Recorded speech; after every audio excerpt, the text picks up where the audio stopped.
నాహమేవం చరే లోకే యథా త్వమపి మన్యసే అపత్యహేతోర్విచరే తచ్చ కృచ్ఛ్రగతం మమ తచ్చ కృచ్ఛ్రగతం మమ. ఓ లపిత, నువ్వు అనుకున్నట్లుగా నేనెలా ఈ సంసారంలో తిరగటం లేదు. నేనెట్లా నువ్వు ఊహించుకున్నదంతా సత్యం కాదు. నేను కేవలం నా సంతానం కోసమే చింతిస్తున్నాను. నా సంతానం ఇప్పుడు సంకట స్థితిలో ఉంది. పుట్టిన పిల్లలను విడిచిపెట్టి భవిష్యత్తులో పుట్టే పిల్లల గురించి ఆలోచించేవాడు పరమ మూర్ఖుడు. అటువంటి వాణ్ణి లోకం ఆదరించదు. ఇక నీ ఇష్టం వచ్చినట్లు చేసుకో, నీకేలా తోస్తే అలా చేసుకో. అగ్నిదేవుడు విజృంభించి కాండవనాన్ని కబళిస్తూ ఉంటే దుఃఖంతో నిండిన నా హృదయంలో అశుభాన్ని సూచించేటువంటి సంతాపం కలుగుతుంది. అది నా గుండెను పీడిస్తుంది అన్నాడు. ఈ సందర్భంలో వ్యాస భగవానులు కామేచ్ఛను నిగ్రహించుకోవాలి అని మందపాలుడి పాత్ర ద్వారా తెలిపాడు మనకు. ఇక్కడ నేను మాట్లాడాలంటే దండుగుంది. మందపాలుడికి సంతానం కలగాలనే కోరిక తీరిపోయింది. ఆయన విషయ భోగాల్లో చిక్కుకోలేదు. మనస్సును సత్కర్మల మీద, పరమాత్మ మీద పెట్టాడు. అంతేగాని సంసారం వద్దు అనలేదు. నాకు జ్ఞానోదయం అయ్యింది కనుక నేను అందరినీ విడిచేస్తాను అనలేదు. సంసారంలోనే ఉండి శాస్త్రంలో చెప్పినట్లుగా చేస్తూ నడుచుకున్నాడు. ఇలాగే అందరూ కూడా ఇంద్రియాలను నిగ్రహించుకొని నడుచుకోవాలి అని వ్యాస భగవానుడు ఉపదేశించాడు మనకు. కాండవనంలో పక్షి పిల్లలు ఉన్నటువంటి చోటు నుంచి అగ్నిదేవుడు వెళ్ళిపోయాడు. ఎక్కడికో ఎగిరిపోయినటువంటి జరిత పుత్రుల మీద మోహంతో మళ్ళీ వారి వద్దకు వచ్చింది. అగ్నిదేవుడి కృప వల్ల పిల్లలందరూ క్షేమంగా ఉన్నారని చూసి చాలా సంతోషించింది. ఆనందాశ్రువులను రాల్చింది. అందరినీ దగ్గరకు తీసుకుంది. ఇంతలో మందపాలుడు అక్కడికి వచ్చాడు. కానీ ఎవరు కూడా ఆయనను పలకరించలేదు. భయంతో ఏడుస్తున్నటువంటి పిల్లలను ఆయన పేరు పేరునా పిలిచాడు. భార్య అయిన జరితను పిలిచాడు. అయినా ఆయనతో ఎవరు మంచి మాటలు మాట్లాడలేదు, చెడు మాటలు మాట్లాడలేదు. మందపాలుడే కల్పించుకొని ప్రేమగా జరితతో ఇలా అన్నాడు, ప్రియా, ఈ పిల్లలతో ఎవడు పెద్దవాడు, ఎవడు చిన్నవాడు, ఎవడు మధ్యముడు? నేను నీకోసమే దుఃఖిస్తున్నాను, మీకోసమే చింతిస్తున్నాను. నాతో ఏదైనా మాట్లాడు. నేను నిన్ను విడిచి వెళ్ళిన రోజు నుంచి నా మనస్సుకు శాంతి లేదు అన్నాడు. జరిత మందపాలుడి మనస్సును గ్రహించలేదు, మనస్సును అర్థం చేసుకోలేదు. పాపం మాటలను అర్థం చేసుకోలేదు. నిష్ఠూరంగా ఇలా అంది, ఓ మహాముని, నీకు మాతో ఏం పనుంది? ఏమి అవసరం ఉంది చెప్పు. పెద్దవాడితో ఏం పనుంది? మధ్యవాడితో ఏం పనుంది? అందరికంటే చిన్నవాడితో మీకేం పనుంది? చివరకు నాతో పనేముంది? నాతో కూడా పని లేదు కదా. ఏమి అవసరం ఉంది? నా మాట వినలేదు కదా, నన్ను పట్టించుకోలేదు కదా, పైగా హీనంగా చూశావు కదా. నువ్వు అందగత్తె అయినటువంటి ఆ లపిత వద్దకే వెళ్ళు, అక్కడే హాయిగా ఉండు, సుఖంగా ఉండు. ఇక్కడ నీకేం పని? మాతో నీకేం అవసరం ఉంది అని రొసరొసరొసరొసలాడింది, కోపించింది. ఆ మాటలు విని మందపాలుడికి పూర్తిగా జ్ఞానోదయం అయింది. కొంచెం ఉండింది, చూస్తామని వచ్చాడు, దాంతో జ్ఞానోదయం. ఎంత చదువుకున్నవాడైనప్పటికీ, ఎంతటి ధర్మాత్ముడైన సంసార జీవితంలో తప్పటడుగులు వేయకూడదని తెలుసుకున్నాడు. ఇప్పటికి అర్థమైంది. జరితతో అప్పుడు మందపాలుడు ఇలా అన్నాడు, స్త్రీలు గొప్పవారు, కానీ వారికి పరపురుష సంబంధము, సవతిపోరు, ఈ రెండు దోషాలు ఉండకూడదు. వీటి వలన పరలోకంలో ఉత్తమ గతి లభించదు. కనుక ఇవి తప్ప మరే దోషము వారి పరమార్థాన్ని నాశనం చేయలేదు అని గ్రహించు. ఒక స్త్రీని చూస్తే ఇంకొక స్త్రీకి అయ్యలేదు. సవతి పోరు శత్రుత్వం అనే అగ్నిని వృద్ధి చేసి భరించలేని దుఃఖాన్ని కలిగిస్తుంది, శరీరాన్ని ఎక్కువగా బాధిస్తుంది. పూర్వం వశిష్ఠుడి భార్య అయినటువంటి అరుంధతీదేవి ఈ జగతిలో ప్రసిద్ధురాలు కదా, మంచి గుణాలు గలది. ఆమె కూడా ఒకనాడు వశిష్ఠుణ్ణి సందేహించింది. ఆ వశిష్ఠముని హృదయం నిర్మలంగా ఉంటుంది. ఆయన ఎల్లప్పుడూ తన భార్య ప్రియాన్ని, హితాన్నే కోరుకుంటూ ఉంటాడు. సప్తర్షి మండలాల్లో ఆకాశంలో ప్రకాశిస్తూ ఉంటాడు. అటువంటి మహామునిని సవతి కారణంగా అరుంధతి నిర్లక్ష్యం చేసింది. అంతే, ఆమె శరీరకాంతి పొగరంగు రూపంలోకి మారిపోయింది. అరుణుడి రంగులాగా మందంగా మారిపోయింది. ఇప్పుడు నువ్వు అలాగే ప్రవర్తిస్తున్నావు. నిజం తెలుసుకోకుండా మాట తూలుతున్నావు. నీకోసం, పిల్లల కోసం వచ్చిన నన్ను నిర్లక్ష్యం చేస్తున్నావు, అవమానిస్తున్నావు. అక్కడ లపిత ఏం చేసిందో ఇక్కడ నువ్వు అదే తప్పు చేస్తున్నావు. ఆహా, ఇది నాది అని పురుషుడెప్పుడూ కూడా స్త్రీపై అతి విశ్వాసం పెట్టుకోకూడదు అని నేర్పిస్తున్నావు. ఎందుకంటే స్త్రీ పుత్రవతి అయిన తరువాత పతిసేవ మొదలైనటువంటి పనుల యందు దృష్టి పెట్టదు, విస్మరిస్తుంది అన్నాడు. ఈలోగా పుత్రులందరూ కూడా మందపాలుడి వద్దకు వచ్చి కూర్చున్నారు. మందపాలుడు వారిని కూడా ఓదార్చటానికి సిద్ధమయ్యాడు.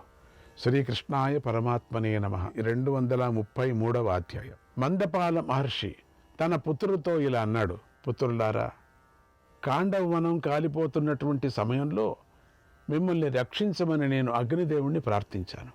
ఆయన అలాగనే మాటిచ్చాడు. ఆ మాటను నిలుపుకున్నాడు. నేను అగ్నిదేవుడి మాటలను గుర్తు చేసుకున్నాను. మీ తల్లి ధర్మశీలతను తెలుసుకున్నాను. మీ శక్తియుక్తులను కూడా గుర్తించాను. అందుకే నేను ఆ సమయంలో మీ వద్దకు రాలేదు, కావలసిగా చేశాను. ఇది కారణం. అందుచేత నా గురించి మీరు మనస్సులో బాధపడకండి. మీరు ఋషులని అగ్నిదేవుడికి తెలుసు. మీకు బ్రహ్మతత్వం పూర్తిగా తెలుసు అని నాకు తెలుసు అని ఓదార్చాడు. తర్వాత భార్యాపుత్రులను తీసుకొని అక్కడి నుంచి మరొక ప్రదేశానికి వెళ్ళిపోయాడు. ఈ కథలో వ్యాస భగవానుడు ఆదర్శ దంపతుల జీవితమే బాగుంటుంది, ధర్మము, నీతి, నియమాలకు కట్టుబడినటువంటి జీవితమే బాగుంటుంది అని మందపాలుడి చరిత్ర ఆ ద్వారా లోకానికి బోధించాడు వ్యాస భగవానుడు. వైశంపాయన మహర్షి ఇలా జనమేజయుడికి కలిగిన సందేహాన్ని తొలగించి అసలు కథలోకి ప్రవేశించాడు. కాండవవనం కాలిపోయిన తర్వాత జరిగిన విషయాన్ని ఇలా చెప్పసాగాడు. ప్రపంచానికి మేలు చేయాలనే కోరికతోనే అగ్నిదేవుడు శ్రీకృష్ణార్జుల సహాయంతో కాండవవన దహనాన్ని పూర్తి చేశాడు. ప్రాణుల మధ్య కొవ్వు కాలువలుగా ప్రవహిస్తున్నటువంటి ఉండగా అగ్నిదేవుడు వాటిని త్రాగి తృప్తిపడ్డాడు. ఎంతో సంతోషిస్తూ సస్వర రూపంతో వెలిగిపోతూ అర్జునుడి ముందు ప్రత్యక్షమయ్యాడు. అదే సమయంలో ఇంద్రుడు మరుద్గణాలతో కలిసి ఆకాశం నుండి కిందికి దిగి వచ్చారు.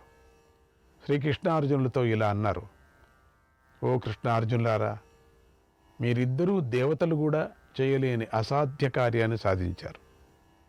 మీ ధైర్య శౌర్యాలకు నాకెంతో సంతోషం కలిగింది.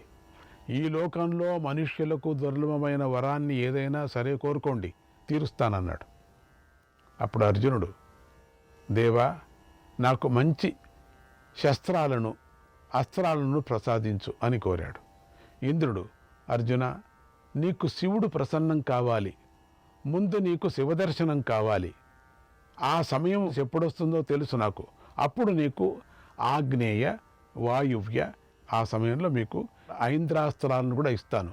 వాసుదేవోపి జగ్రాహ ప్రీతిం పార్థేన శాశ్వతిం. వాసుదేవుడు ఇంద్రుడితో: దేవా, నాకు అర్జునుడిపై ప్రేమ నిరంతరము వృద్ధి చెందుతూ ఉండుగాక అని కోరాడు. ఇంద్రుడు తథాస్తు అని వరమిచ్చాడు. తర్వాత ఇంద్రుడు మరుద్దేవతలతో కలిసి అగ్నిదేవుడి అనుమతి తీసుకొని స్వర్గానికి వెళ్ళిపోయాడు. అగ్నిదేవుడు కాండవనాన్ని భక్షించి తృప్తిపడి 6 రోజులు విశ్రాంతి తీసుకున్నాడట. అబ్బా, అప్పుడు అజీర్ణంతో చాలా బాధపడి ఎన్నో రోజులు అట్లా అయిపోయాడు. ఇప్పుడు విశ్రాంతి తీసుకున్నాడు, భుక్తాయాసం. తర్వాత ఎంతో ఆనందిస్తూ కృష్ణార్జునులతో ఇలా అన్నాడు, మీరిద్దరూ పురుషులలో శ్రేష్ఠులు, మీ వల్లనే నేను తృప్తి పొందాను. ఇక మీ ఇష్టమైన చోటికి మీరు వెళ్ళవచ్చు, మీకు అనుమతి ఇస్తున్నాను అని ఆశీర్వదించాడు. అనుమతి ఇచ్చాడు. శ్రీకృష్ణార్జునులు ఎంతో సంతోషించి మయుడితో కలిసి ఆయనకు ప్రదక్షిణం చేశారు, నమస్కారం పెట్టారు. తర్వాత నెమ్మదిగా నడిచి యమునా నదీ తీరానికి వెళ్ళారు. ముగ్గురూ కలిసి ఒక అందమైన చోట కూర్చున్నారు. ఏం చేస్తున్నారు కూర్చొని? ఇంతటితో ఆది పర్వము సమాప్తమవుతున్నది. శ్రీకృష్ణాయ పరమాత్మనే నమః. ఆది పర్వంలోని ఉపదేశము. మహాభారతం మహావృక్షం వంటిది. అది విశ్వమంతా వ్యాపించి ఉంది. ఇది వినండి బాగా మీరు, ఇంకో పారి వినండి మీరు. మహాభారతం మహావృక్షం వంటిది. అది విశ్వమంతా వ్యాపించి ఉంది. మానవుల కోరే చతుర్విధ పురుషార్థాలను ఇది ఫలాలుగా కలిగింది. అందుచేత ఇది ఎవరికి కావలసిన ఫలాలను వారికి పంచిపెడుతూ ఉంటుంది. కనుకనే వ్యాస భగవానుడు మహాభారతంలోని ఈ మొట్టమొదటి పర్వాన్ని సంగ్రహాధ్యాయ బీజో వై అని బీజంతో పోల్చి చెప్పాడు. ఇది ఒక బీజం. ఈ మహాభారత వృక్షం వేద తాత్పర్యమనేటువంటి చల్లని నీడనిస్తుంది. ఈ చల్లని నీడను ఆశ్రయించి బాటసారులమైన మనం సేద తీర్చుకోవాలి. జీవితంలో ఎదురయ్యే సమస్యలను ఎదిరించటానికి కావలసిన శక్తిని ఈ చల్లని నీడే ఇస్తుంది. భరతవంశం వృద్ధి చెందటానికి బీజకారకులైన 4 ప్రధాన వ్యక్తుల చరిత్రలను వ్యాస భగవానుడు ఈ ఆది పర్వంలో తెలిపాడు. వారే పూరుడు, భరతుడు, కురుడు, పాండుడు. వీరి గురించి చెప్పటం ద్వారా వంశపురుషులు చేసినటువంటి సత్కర్మ ద్వారా వంశానికి మంచి జరుగుతుంది, దైవబలం కూడా అండగా ఉంటుంది అనేటువంటి విషయాన్ని తెలిపాడు. కనుక పెద్దలు, తల్లిదండ్రులు మంచి సంస్కారం కలవారే ఉండాలి అని బోధించాడు. ఎందుకంటే అన్నదమ్ములైనటువంటి కౌరవ పాండవుల మధ్య గొడవ పుట్టడానికి కారణం అసూయ. పాలకొండలో పడ్డ ఒక్క విషపు చుక్క పాలనంతా నాశనం చేసినట్టు ఒక్క చెడు గుణం మనిషిని అధపతనం చేస్తుంది కదా. దుర్యోధనుడు అసూయ గుణాన్ని పెంచి పోషించుకున్నాడు. మరెన్నో చెడు గుణాలను ఆశ్రయమిచ్చి లోకమే తుట్టుకునేటంత దుర్మార్గుడయ్యాడు. ధర్మరాజు సద్గుణాలకు ఆశ్రయమిచ్చి పెంచి పోషించుకున్నాడు. లోకం మెచ్చుకునే కీర్తిని సంపాదించుకున్నాడు. ఇలా చెడ్డవారుగాను మంచివారుగాను మారటానికి బీజమే కారణమై ఉంటుంది. కుంతికి ధర్మరాజు పుట్టేశాడని గాంధారి అసూయపడి పొట్టను కొట్టుకుంది. ఆ అసూయ భావమే ఆమె పొట్టలోని దుర్యోధనుడికి సంక్రమించింది.